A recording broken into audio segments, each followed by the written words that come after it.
안녕하십니까? 저는 마라나타 교회 배온유 목자입니다. 저는 문화의 전당 인쇄 집적지에서 책을 만드는 후가공을 하고 있습니다. 이 시간 받은 은혜가 충만한 셋째 날 저녁입니다. 저녁이강 누가복음 21장 말씀을 통해서도 서로 더욱 깊은 은혜를 나누는 시간 되었으면 좋겠습니다. 요절로 21장 27절을 함께 읽고 제가 기도하고 시작하겠습니다. 시작.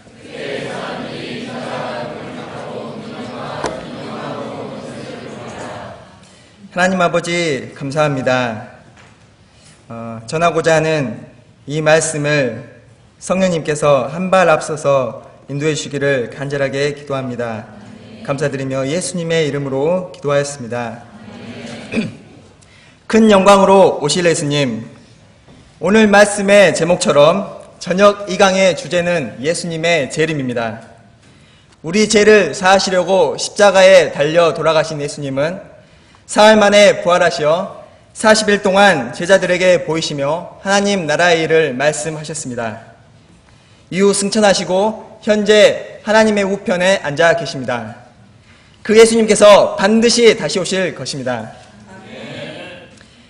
하늘에 계신 예수님의 다시 오심은 우리가 기다리는 얼마나 복스러운 소망이 됩니까? 예수님은 재림과 그때의 일들에 대해 실감나는 경고와 함께 구체적으로 어떻게 살아야 할지 우리에게 친히 증언해 주십니다.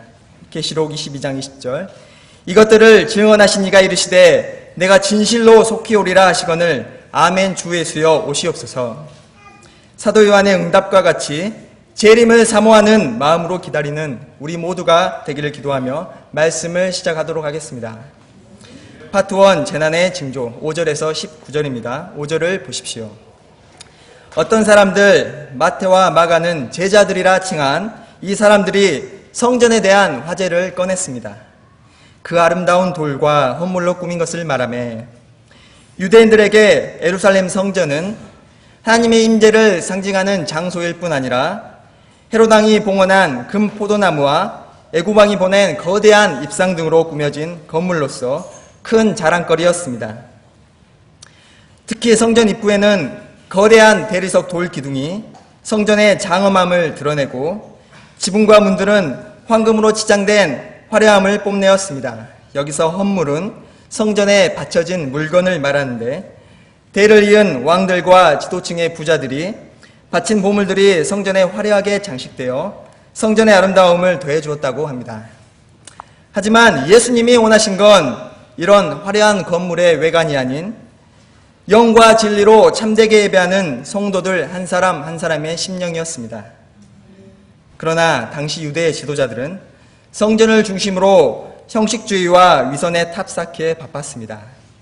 때문에 예수님은 더 이상 성전에 거하지 아니하시고 도리어 그곳에 진노를 내리시기로 작정을 하셨습니다. 6절을 보십시오.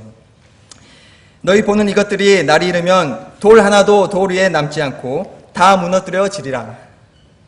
예수님의 이런 확고한 선언은 성전에서 장사꾼들을 내쫓았던 일과 서기관들의 외식에 대한 경고에서 암시된 바 있었습니다. 즉 겉으로 드러낸 위선적 행위와 화려함은 심판을 통해 파멸에 이른다는 말이었습니다.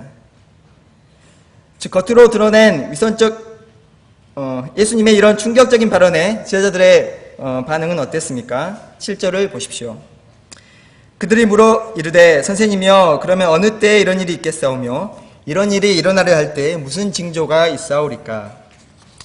평행 말씀인 마가복음을 보면 베드로, 야고보, 요한, 안드레 네 제자가 성전 파괴와 같은 무서운 일의 시기와 징조에 관한 질문을 한 것임을 알 수 있습니다. 마태복음에는 주의 임하심과 세상 끝에 라는 어구가 첨가되어 있는데 이 제자들이 성전이 무너진다는 것을 예수님의 예언을 종말에 대한 의미로 받아들이고 있었음을 추측해 볼 수 있습니다.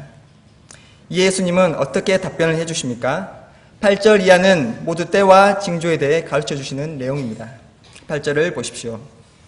첫 번째 징조로 예수님의 이름을 사칭하는 경우를 예로 듭니다.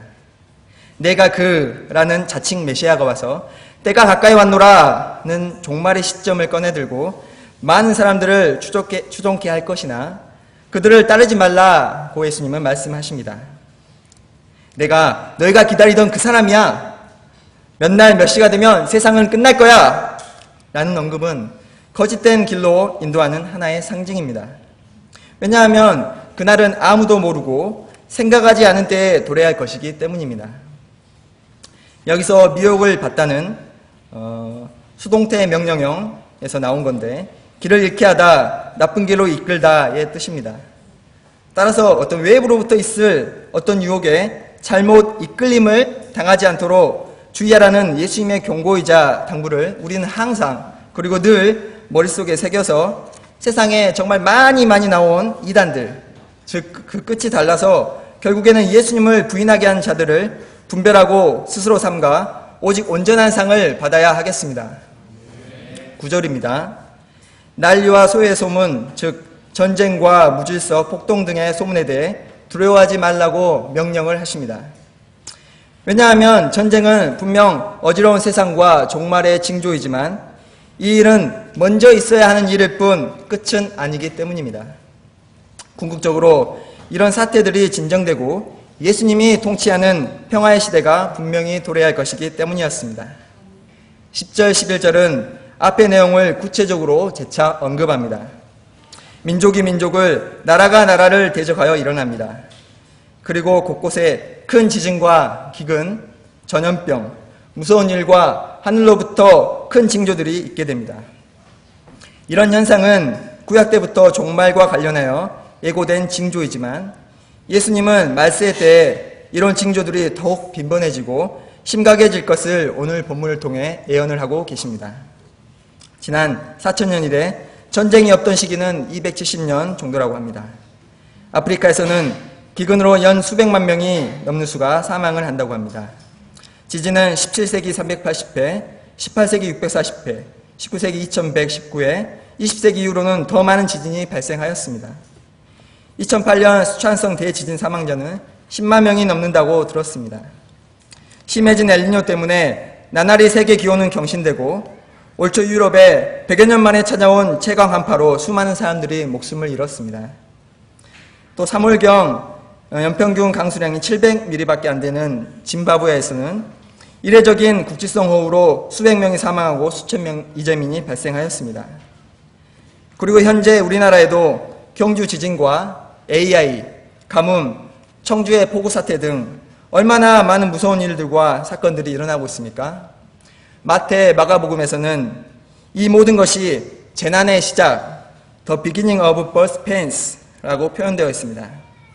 birth pains, 해산의 고통은 아시다시피 처음에는 주기가 길다가 해산때가 가까워질수록 짧아집니다. 이와 같이 인류의 재난도 그 주기가 완만하다가 재림이 가까워질수록 빨라집니다.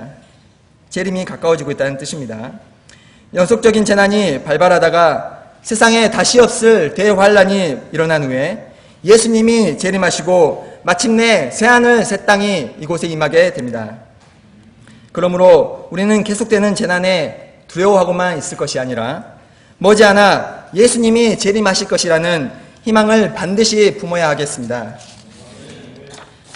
8절, 11절이 외적인 재난의 징조라면 12절, 17절은 내적인 재난의 징조입니다. 예수님의 이름을 인하여 박해를 받습니다. 손을 대어 박해한다는 것으로 보아 단순한 조사를 넘어 물리적인 힘과 권력까지 동원되어 핍박함을 예상할 수가 있습니다. 또한 회당이나 옥에 넘겨져 매질과 채찍질을 당하고 임금들과 집권자들 앞까지 끌려가므로 예수님의 이름의 파장이 종교와 정치의 영역까지 미치게 됩니다. 16절을 살펴보면 심지어 부모와 형제, 친구들도 우리를 넘겨주어 죽게까지 합니다. 마태복음에는 많은 사람이 실족하고 사람들의 사랑이 식어진다고 표현하였습니다. 예수님의 이름 때문에 모든 사람에게 미움을 받습니다.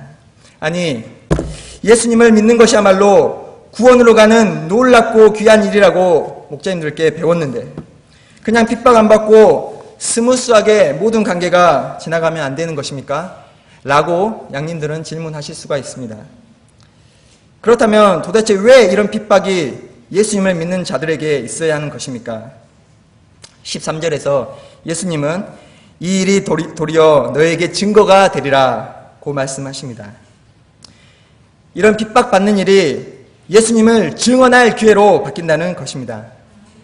마치 사도 바울이 전도 여행을 마친 후에 예루살렘에서 체포당했을 때 군중 앞에서, 천부장 앞에서, 공회 앞에서 체포당한 처지를 도리어 적극적인 복음 증거 기회로 삼은 것처럼 우리에게도 담대한 모습을 강조하신 것입니다. 물론 예수님도 신자들이 핍박받는 것이 마음 아프실 것입니다. 그러나 이를 통해 예수님을 만나기 전 바울과 같이 예수님을 잘 모르고 박해하는 가족들, 예수님을 잘 모르고 박해하는 친구들, 예수님을 잘 모르고 박해하는 세상 사람들에게 바로 우리가 예수님의 증거 되시기를 원하십니다. 그러므로 순간의 위기를 모면하기 위한 비굴하고 그럴싸한 변명들을 연구치 않기로 결심해야 합니다. 왜냐하면 예수님께서는 누구도 변박할 수 없는 말재주와 지혜를 주시기 때문입니다. 그러므로 신자들은 박해가 있을 때 겸허히 잘 받아야 합니다. 평소에부터 어떠한 박해가 오든 그 고난을 통해 예수님이 증거되기를 기도해야 합니다. 이런 자는 하나님이 머리털 하나도 상하지 않게 하실 것입니다. 이는 마지막 날에 완전한 구원을 얻게 하신다는 뜻입니다. 이를 잘 깨닫고 그의 이름을 인하여 가족에게 욕을 먹고 친구들에게 미움 받는 때에도 끝까지 견디는 인내로 영혼을 얻고 그들의 영혼까지 구원으로 인도할 수 있기를 간절하게 기도합니다. 그렇다면 이런 외적 내적 징조들은 분명히 있을 터인데 도대체 세상의 끝은 언제 오는 것입니까? 누가에는 없지만 평행 말씀 마태복음 24장 14절에는 이렇게 표현합니다. 함께 읽어보겠습니다. 시작.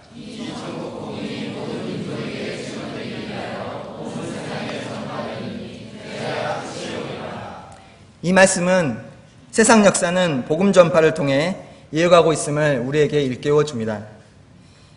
예수님의 구속 역사는 분명한 방향성과 목적이 존재한다는 것입니다. 다시 말해 하나님이 역사의 주관자이시며 복음 전파자들이 역사의 주체자가 되어 만유를 회복시켜 나갑니다. 그러므로 하나님의 택함을 받은 우리들도 이 시대의 구속사를 이어가고 후손들에게 물려줄 역사 창조의 주역으로서 분명한 자부심을 가져야 하겠습니다. 지금 이 시간도 우리를 통해 인류의 역사의 수레바퀴를 돌리시는 하나님께 감사를 드리며 말세의 징조들이 나타날수록 모든 민족과 모든 나라에 힘써 천국 복음을 전파해야 하겠습니다. 파트 2, 큰 영광으로 오실 예수님. 20절에서 38절입니다. 20절을 보십시오. 너희가 예루살렘이 군대들에게 에워싸이는 것을 보거든 그 멸망이 가까운 줄을 알라. 이 말씀이 1차적으로는 AD 70년 로마군에 의한 성전 파괴를 의미하지만 종말 징조에 대해 말씀하시면서 처음으로 구체적인 지명을 언급하신 것으로 보아서 예루살렘의 멸망을 세상의 종말과 연관시키고 있습니다. 21절을 보십시오. 그때는 유대에 있는 자들은 산으로 도망가야 하고 성내에 있는 자들은 나가야 하며 촌에 있는 자들은 그리로 들어가지 말라 하십니다. 전쟁과 환란 때에 산으로 피신하는 것은 구약에서도 몇 차례 언급되었습니다. 아무래도 유대 전역이 산악지대이고 곳곳에 동굴이 많아 은신하기에 적절했던 것 같습니다.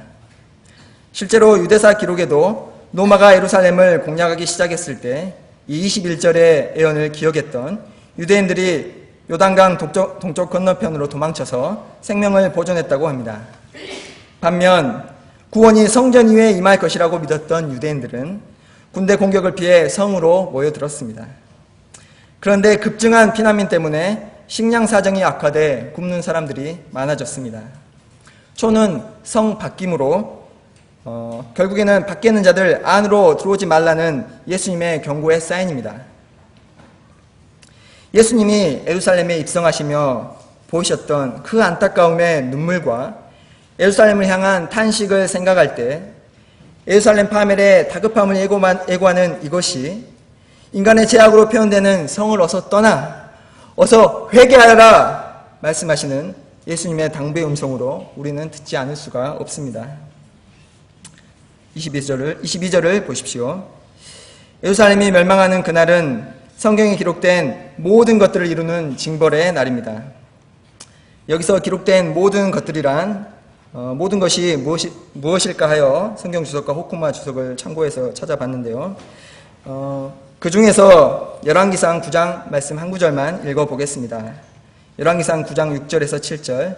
만일 너희나 너희의 자손이 아주 돌아서서 나를 따르지 아니하며 내가 너희 앞에 둔 나의 계명과 법도를 지키지 아니하고 가서 다른 신을 섬겨 그것을 경배하면 내가 이스라엘을 내가 그들에게 준 땅에서 끊어버릴 것이요 내 이름을 위하여 내가 거룩하게 구별한 이 성전이라도 내 앞에서 던져버리리니 이스라엘은 모든 민족 가운데서 속담거리와 이야기거리가 될 것이며, 이런 말씀 등등에 나타난 예루살렘 멸망에 대한 경고들을 말합니다. 하나님의 계시에 의한 이런 예언들은 과거와 현재, 미래를 꿰뚫는 말씀이기 때문에 모두 원인과 결과로 연결되어 있습니다. 따라서 예루살렘의 멸망은 유대인들이 저질러온 악행에 대한 징벌의 결과이고, 구약 때부터 꾸준히 경고한 바대로 죄에서 돌이키지 않는 백성에게 내리는 징벌이라고 볼 수 있겠습니다. AD 70년 예루살렘 멸망으로 부분적으로 이 말씀이 실현되었고, 마지막 심판의 예표로서 하나님의 뜻을 계속 거역하고 회개치 않는 사람들에게 대한 하나님의 심판 의지를 보여주고 있습니다. 23절 상반절입니다. 그날에는 아이벤 자들과 젖먹이는 자들에게 화가 있으리니, 임신한 여자와 젖먹이는 여자는 상식상으로 가장 보호받아야 할 사람들인데도 화를 당한다고 하는 것은 그날에 있을 형벌의 참상을 매우 분명하게 보여주고 있습니다. 그리고 이들은 신속한 피신이 곤란하기 때문에 징벌이 돌발적으로 일어날 것이라는 것을 간접적으로 예측할 수가 있습니다. 23절 하반절, 이는 땅에 큰 환난과 이 백성에게 진노가 있겠음이로다. 유대 땅, 나아가 이 세상과 그곳에 거하는 사람들에게 크나큰 근심과 어려움과 형벌들이 쏟아질 것입니다. 다만 우리는 예수님의 당부대로 이 일이 겨울에 일어나지 않도록 기도해야 하겠습니다. 24절 상반절을 보십시오. 그들이 칼날에 죽임을 당하며, 이 말씀은 상상만으로도 얼마나 잔혹합니까? 마태 마가는 이 구절을 대체하여 이때가 창조 이래 전무후무한 큰 환란이 될 것이라 표현하며 비참함을 강조합니다. AD 70년 예루살렘 함락 당시 로마사령관 디도는 예루살렘에 사람이 살았던 흔적조차 아예 없애버리라는 초토화 지시를 내렸다고 합니다. 유대인들이 겪은 이러한 참혹함은 종말의 심판 때 역시 행해질 징벌의 끔찍함을 암시하는 표징으로 이해할 수가 있습니다. 또한 모든 이방에 사로잡혀 갑니다. 하나님께 자신들만 선택받았다고 믿는 그들의 선민의식과 연관을 지으면 더욱 실감날 것 같습니다.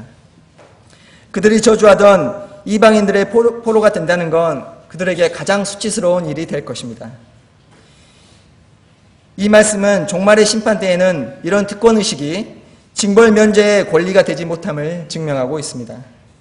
또한 선민의식이 팽배한 유대인에 대한 징벌의 도구로 이방인을 등장시키므로 복음의 편만성과 보편성, 그리고 이방의 구원에 대한 당위성까지 생각해 볼 수 있습니다. 즉 그 다음 구절, 예루살렘은 이방인의 때가 차기까지 이방인들에게 밟히리라. 징벌의 기간을 가르쳐주는 이 말씀을 로마서 11장 25절, 형제들아 너희가 스스로 지혜 있다 하면서 이 신비를 너희가 모르기를 내가 원하지 아니하노니 이 신비는 이방인의 충만한 수가 들어오기까지 이스라엘의 덜어는 우둔하게 된 것이라 는 말씀을 참고하면 좀 더 이해하기가 쉽습니다. 이스라엘이 선민이지만 거룩함을 잃고서 끝내 해결치 않고 우둔하게 되면서 구원의 복음이 세계 곳곳의 이방인들에게 전파되고 그 수가 충만해지기까지 이스라엘은 이방인들에게 밟혀있다는 뜻입니다. 실제로 예루살렘에서 출발한 복음은 서쪽으로 가는 서진운동을 하고 있고, 그때 예루살렘 성전이 있던 터에는 현재 모슬렘 사원이 서 있고 이방인들이 밟고 서 있습니다. 25절, 26절을 보십시오. 이런 대환란 이후에 해가 어두워지고 달이 빛을 내지 않으며 별들이 하늘에서 떨어지는 1월 성신의 징조가 있습니다. 앞서 7절에서 제자들이 궁금해하며 질문했던 징조에 관한 마지막 것입니다.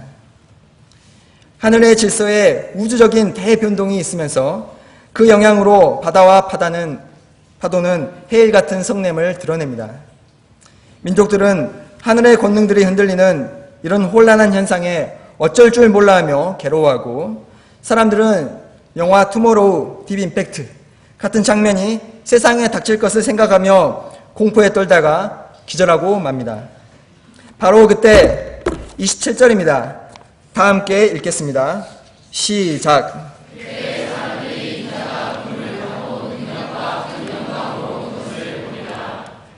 그 밑에 영어로도 한 번 더 읽어보겠습니다. 시작.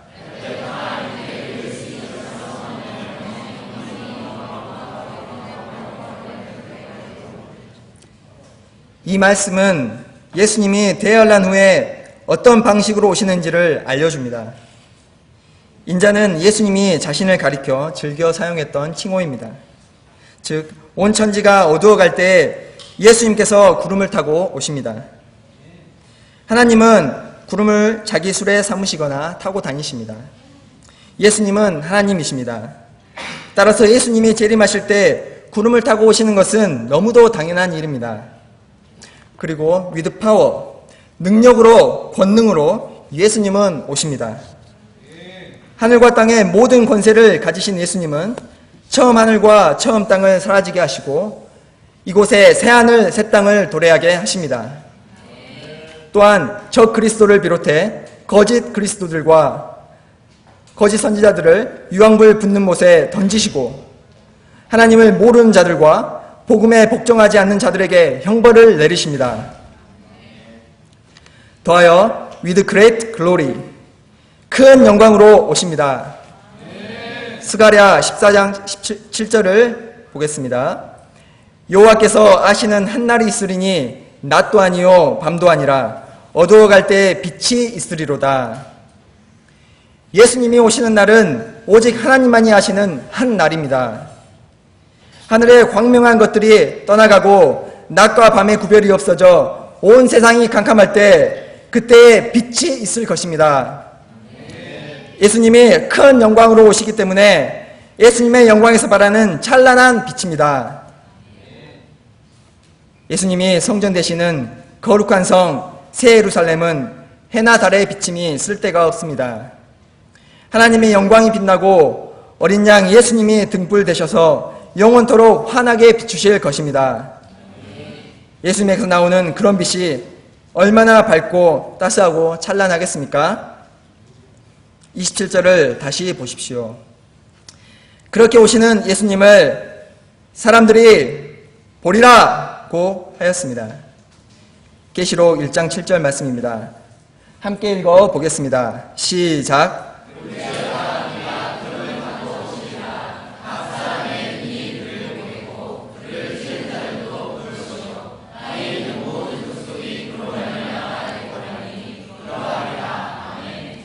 예수님이 구름을 타고 내려오실 때 각 사람의 눈이 볼 것입니다. Every eye, 다시 말해 모든 사람이 빠짐없이 그를 보게 됩니다. 이렇게 예수님의 재림은 천하 만민이 볼 수 있게끔 공개적으로 이루어질 것입니다. 따라서 그리스도가 여기 있다, 저기 있다, 광야에 있다, 골방에 있다 하는 특정 지역을 은밀하게 외치는 자들의 말은 귀 기울일 필요가 전혀 없습니다. 그렇다면 예수님이 마지막 대환란 이후에 하늘로부터 구름을 타고 재림하시는데 예수님은 왜 다시 오시는 것입니까? 누가복음에는 빠져있지만 평행 말씀인 마태와 마가에는 이 부분에 한 말씀이 삽입되어 있습니다. 마가복음 13장 27절, 또 그때에 그가 천사들을 보내어 자기가 택하신 자들을 땅 끝으로부터 하늘 끝까지 사방에서 모으리라. 마태복음 24장 31절, 그가 큰 나팔 소리와 함께 천사들을 보내리니 그들이 그의 택하신 자들을 하늘 이 끝에서 저 끝까지 사방에서 모으리라. 빰빠라밤 빰빰빰빰빠라밤. 예수님이 재림하실 때 그때 천사들이 수직적으로는 땅 끝에서 하늘 끝까지, 수평적으로는 동서남북 사방에서, 즉 단 한 사람도 빠뜨리지 않고 모을 것입니다. 천사들은 여기서는 세상 끝의 추수꾼 역할입니다. 그들이 먼저 택하심을 받지 못한 자들, 가라지 같은 자들을 묶어 영원한 불못에 던져놓고 그 후에 하나님이 택한 자들을 하나도 잃어버리지 아니하고 불러 모아 다시 살리실 것입니다. 오늘 말씀의 28절입니다. 그러므로 앞서 말했던 재림 전 수많은 징조들이 나타나기 시작하거든 불신자와 같이 공포와 두려움에 움츠려들지 말고 택함 받은 자로서 일어나 머리를 들고 예수님을 환영하는 적극적인 자세를 가져야 합니다. 속량은 돈을 주고 노예를 풀어주는 해방을 말합니다. 즉 우리에게는 예수님의 핏값으로 얻은 구원, 그 구원이 코앞까지 가까워 이르렀기에 기뻐하며 하나님의 나라가 완성되기를 어서 바라고 기대와 희망과 용기를 갖고 예수님을 맞이할 준비를 해야 하겠습니다. 이제 예수님은 그때가 가까운 것을 비유로 말씀하십니다. 29절에서 31절입니다. 무화과 나무나 모든 나무를 보아 싹이 나면 여름이 가까운 줄 자연스레 압니다. 마찬가지로 예수님의 재림과 하나님 나라의 임함은 앞에 말씀하신 우주적인 징조가 일어나는 것을 보면 마땅히 알 수 있게 된다고 하십니다. 32절 내가 진실로 너희에게 말하노니 이 세대가 지나가기 전에 모든 일이 다 이루어지리라. 여기서 이 세대는 종말의 징조가 보이는 마지막 시대에 사는 사람들의 세대입니다. 그러나 어떠한 시기의 강조보다도 하나님의 나라는 회개로 출발하였기 때문에 하나님 나라의 완성이 임박한 마지막 때로 어서 회개하라는 회개를 촉구하는 의미로 32절을 받아들여야 하겠습니다. 예수님이 다시 오시겠다는 그 말씀은 절대 없어지지 않고 반드시 이루어질 것입니다. 예수님은 이제 가르침을 마무리하면서 애정어린 권면을 하십니다. 34절을 보십시오. 너희는 스스로 조심하라. 그렇지 않으면 방탕함과 술취함과 생활의 염려로 마음이 둔하여지고 뜻밖의 그날이 덕과 같이 너희에게 임하리라. 예수님은 우리의 의식이 잠들지 않도록 조심하라고 말씀을 하십니다. 아니라여 절제하지 못하고 삶의 규모가 없고 내면에는 절대적인 가치가 없으며 잊고자 술 취하고 또 기억하고자 술 취하며 결국에는 내 힘으로 어떻게 할 수 없는 근심, 걱정, 중독성 있고 재미나는 세상적 관심들에 마음은 be weighed down 되어서 영적 감수성이 무뎌지고 둔해지기 때문에 하늘의 음성과 징조를 식별할 수 있는 영적인 감수성을 각성시키라고 권면하십니다. 그날은 전혀 예측 못한 덫에 물리듯이 아무도 모르기에 우리는 영적인 긴장을 늦추지 말아야 하겠습니다. 예수님은 36절에서 다시 한번 강조를 하십니다. 36절입니다. 이러므로 너희는 장차올 이 모든 일을 능히 피하고 인자 앞에 서도록 항상 기도하며 깨어있으라 하시니라. 장차올 이 모든 일은 하늘, 땅, 바다에 일어날 재난입니다. 능히 피한다는 것은 무조건 해를 입지 않는다는 것보다는 믿음의 도를 잃지 않고 고통의 때를 잘 극복하라는 뜻입니다. 항상 기도하며 깨어있으라는 것은 종말의 때를 사는 성도들에게 주신 당부 말씀의 총결론입니다. 다시 말해 다가올 여러 재난들이 두렵고 고통스러울 것이다. 그렇겠지만 믿음을 잃지 않은 채 지혜롭게 이겨내서 예수님 앞에 서도록 예수님을 만나도록 항상 기도로 예수님과 소통하고 세상 잔재미에 눌려 영적인 감수성을 잃지 말고 always on the watch 항상 영의 눈으로 주시하고 망보며 깨어있으라는 것입니다. always on the watch입니다. 37절, 38절을 보며 말씀을 마무리하겠습니다. 예수님은 낮이면 성전에서 가르치시고 밤에는 감람원이라는 산에서 쉬셨습니다. 모든 백성은 그의 말씀을 들으려고 이른 아침부터 성전에 나아갔습니다. 오늘 말씀의 처음에 제자들이 보고 감탄하고 감동할 것은 화려한 성전이 아니라 예수님이 행하시는 이런 모습이었습니다. 예수님은 마지막 순간까지 한 말씀이라도 더 가르치고자 하셨습니다. 능력과 큰 영광으로 다시 오실 것을 가르치셨습니다. 우리 역시도 이 예수님을 본받아 힘써 1:1 말씀 역사를 섬겨나갈 수 있기를 기도합니다. 이때 우리도 자연스레 항상 기도하며 깨어있게 될 것입니다. 그로 인해 주님이 다시 오시는 날이 우리에게는 심판의 날이 아니요 구속의 날, 기쁨의 날, 영광의 날이 될 것입니다. 아멘.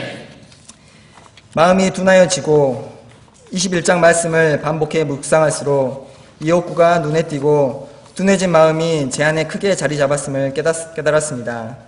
스마트폰으로 대표되는 이 시대가 순간적이고 상대적인 것들만 찾는다지만 저 역시도 주일 말씀을 듣고 집에 가면 은혜가 끝, 양식 말씀 한번 쓰고 참 좋구나 한번 하고 끝 할 뿐 깊이 있고 끈덕지게 투쟁하는 법을 잃어버렸습니다. 세상 일에도 별다른 감흥이 없는 지 오래되었습니다. 주일 말씀을 적용해 소감을 쓰려고 이전에 은혜 있었던 일, 또 안 좋았던 일들을 기억해보고 떠올려 보려 하는데 그때 무슨 일이 있었는지 또 어제는 무슨 일이 있었는지 잘 떠오르지도 않고 그날이 그날 같았습니다. 마음이 둔해졌다는 것은 그만큼 마음을 활용하지 않아서 무뎌졌다는 것인데 영적인 단련을 하지 않으니 영적인 일에 대한 감도가 크게 떨어졌습니다. 그래서 기도가 부족한지 말씀의 실천이 부족한지 가늠조차 잘하지 못하였습니다. 이러다 보니 영적 훈련에 대한 생각이 더욱 하기 싫게 되고 생각하기 싫게 되니까 일과 중에도 빈 시간에도 핸드폰 붙잡고 그 내용인 야구 기사 소식만 이곳저곳 탐닉하여 헤어나오질 못했습니다. 머릿속에는 오늘 처리해야 할 일의 순서와 야구 소식밖에는 없었습니다. 저는 한아기 예수님, 십자가 예수님, 부활의 예수님까지는 익숙한데 재림 예수님은 어딘지 낯설고 와닿지가 않았습니다. 동역자가 예수님의 재림이 사모되고 기다려진다며 몇 차례 강조하기도 하였는데 왜 그런지 저는 잘 모르고 싶었습니다.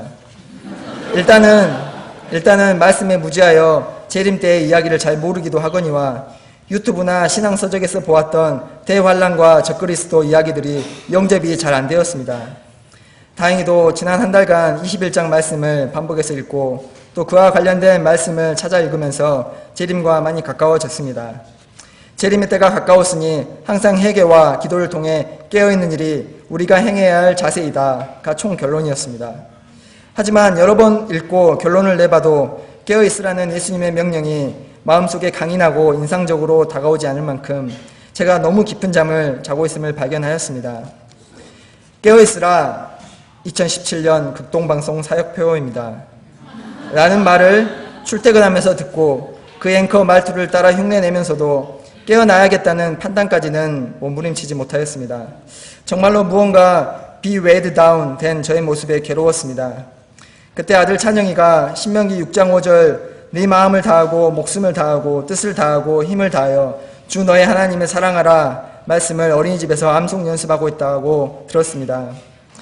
예수님이 가르쳐준 가장 큰 계명이기도 한 이 말씀을 아들이 외울 때 마음을 다하고 라는 말 속에서 내가 하나님을 사랑한 일에 마음을 다하지 못하고 있구나 라고 하나님의 사인처럼 들렸습니다. 예수님은 잡히시기 전까지도 제자들을 가르치셨는데 말씀을 가르치고 전하는 1:1 사명을 감당하지 않는 일이 하나님의 사랑하는 일에서 동떨어지게 하고 있구나 생각되었습니다. 하나님의 사랑하는 일, 특별히 목자로서 우리에게 부여된 1:1 사명을 적극 도전해보고자 새롭게 결단을 하였습니다. 그리고 다시 말씀을 차분히 읽는데 마음이 둔하여지고 다음에 잘 뛰지 않던 뜻밖의 그날이 덕과 같이 너에게 임하리라 말씀이 의미 있게 다가왔습니다.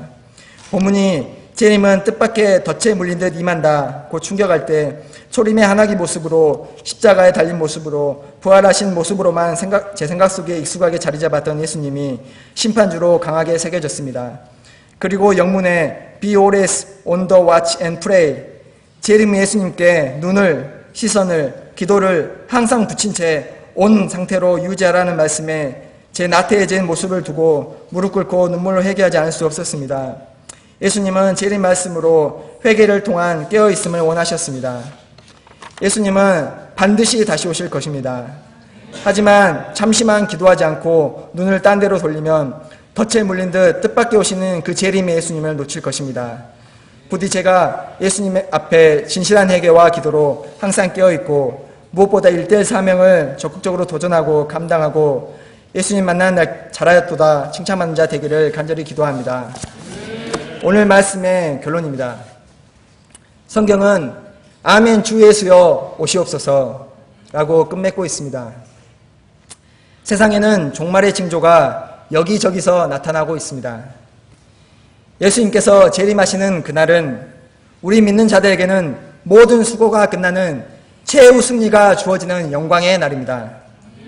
그러나 믿지 않는 자들에게는 무서운 저주와 심판이 임하는 날입니다. 예수님은 구름을 타시고 능력과 큰 영광의 모습으로 반드시 다시 오실 것입니다. 저와 여러분이 그날까지 이 소망을 굳게 붙들고 자칫 둔해질 수 있는 마음들을 항상 기도로 깨어 각자에게 주신 사명에 충성하며 만민 구속 역사의 주역들로 살아가시기를 진실로 응원하고 기도합니다. 요절로 27절 함께 읽고 제가 기도하고 마치겠습니다. 시작.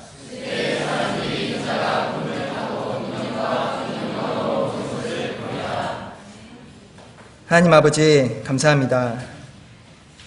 역사의 주관자이신 하나님께서 만민 구원을 목적으로 인류 역사를 인도하고 계십니다.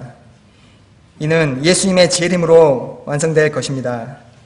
주체자인 저희가 마음을 둔하게 하는 이 땅에 소망을 두지 말고 종말의 징조들을 볼 줄 아는 세계관을 가지고 재림 소망을 굳게 붙들기를 기도합니다.